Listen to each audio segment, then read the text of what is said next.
Today is the day before the first day of shooting. Last night I finished the last draft of the script.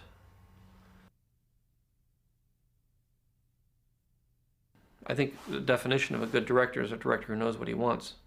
You know, is willing to have input, but at the same time has a very clear picture of what he's going after and how he's getting there.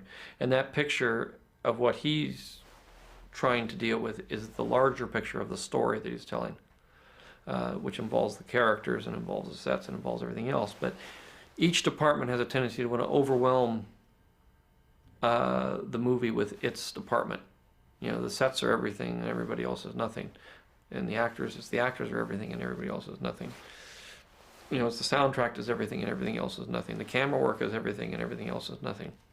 And that's not true. The story is everything. And everything else should work in concert with that to tell the story. And as a tool being used to tell the story. So you have to keep everything in balance. And it's natural that anybody who's doing something in their department would think their department's the most important department. But in the real world, it's just it's a small clog in a large clock.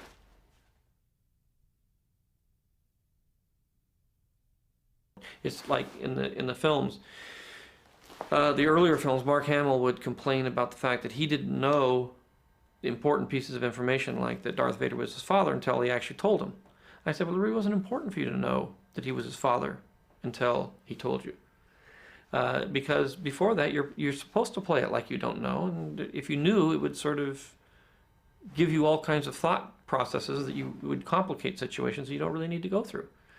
So I don't think it's important for the actor to know everything about the character in order for them to play the part. They need to know enough to give the right feel and look and persona to the character at that particular point in time.